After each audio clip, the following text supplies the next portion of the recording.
સુરતના કરંજ સમૂહસર ખાતે આવેલ ચંચલબા કેમ્પસમાં એમ.એલ. પરમાર સ્કૂલ અને ચંચલબા પીટીસી કોલેજનો 25મો વાર્ષિક ઉત્સવ ધામધૂમથી ઉજવાયો। આ કાર્યક્રમમાં મુખ્ય મહેમાન તરીકે આત્મારામભાઈ પરમાર ઉપસ્થિત રહ્યા તેમજ ડોક્ટર રમણભાઈ પરમાર અને ટ્રસ્ટના સેક્રેટરી ગણપતભાઈ પટેલ સહિત અગ્રણીઓ હાજર રહ્યા। કાર્યક્રમ દરમિયાન વિદ્યાર્થીઓ દ્વારા સાંસ્કૃતિક કાર્યક્રમો, નાટક, ભાષણ અને સંગીત જેવી વિવિધ રજૂઆતો કરવામાં આવી, જેને દર્શકો દ્વારા વખાણ મળ્યા હતા। આ પ્રસંગે ઉત્તમ પ્રદર્શન કરનાર વિદ્યાર્થીઓને ઇનામ આપીને પ્રોત્સાહિત કરવામાં આવ્યા।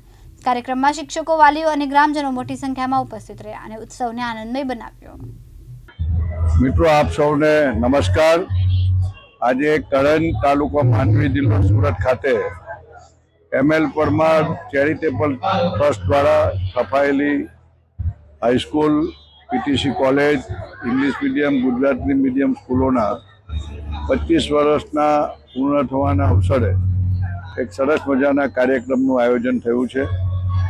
અને મિત્રો, જ્યાં 25 વર્ષ પહેલાં જે જગ્યાએ આપણે ઊભા છે ત્યાં લગભગ 5-10 ફૂટનો ખાડો હતો અને એ દિવસોમાં મારા ટ્રસ્ટના ટ્રસ્ટી ગણપતભાઈએ મને અમસ્તી ટકોર કરી કે આત્મારામભાઈ, આ ગામના છોકરાઓ ભણવાની સમસ્યા છે, એ તો ગમે ત્યાં બસમાં લટકીને જશે, પણ દીકરીઓને સુવિધા મળે એ માટે જો અહીંયા કંઈ સ્કૂલ શરૂ કરી શકતા હોય તો એ તમે સ્કૂલ શરૂ કરી શકો છો। મારા જ એક મિત્ર એ આ સંસ્થાને આ જગ્યા દાનમાં આપી અને તરત જ તે જ વર્ષે અમે આ સ્કૂલની શરૂઆત કરી। આજે 25 વર્ષ થાય છે ત્યારે સ્વાભાવિક છે કે અમને આનંદ પણ છે। અને આજે પીટીસી કોલેજમાં ભણી ગયેલી જે મારી દીકરીઓ હતી એ મોટાભાગની દીકરીઓને પણ બોલાવીને હાજર રાખી છે અને તેઓ પોતાના સંસારમાં હરીથામ થયા છે અને બધા નોકરીએ કરે છે। એનો મને વિશેષ આનંદ છે કે આ સંસ્થાના માધ્યમથી તેઓએ શિક્ષણ લીધું છે,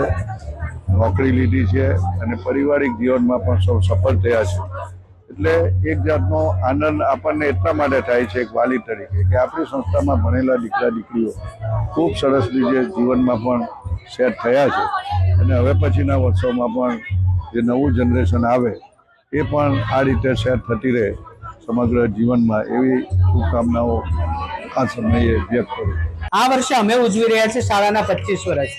આ નિમિત્તે અમે 23 તારીખ આજે ગુરુવારે અમે શાળામાં સાંસ્કૃતિક કાર્યક્રમનું આયોજન કરેલું છે। આ 25 વર્ષ પૂરા થવાની ખુશીમાં અમે આ કાર્યક્રમનું આયોજન કરેલું છે। તેમાં અમારા ટ્રસ્ટી શ્રી આત્મારામભાઈ પરમાર, અમારા ઉપપ્રમુખ શ્રી રમણભાઈ પરમાર તથા શૈલેષભાઈ તથા ગણપત સર મંત્રી તરીકે અમારા આ કાર્યક્રમમાં હાજર છે અને મોટી સંખ્યામાં વાલીઓ તથા વિદ્યાર્થીઓ આ કાર્યક્રમમાં અમે હાજર છે।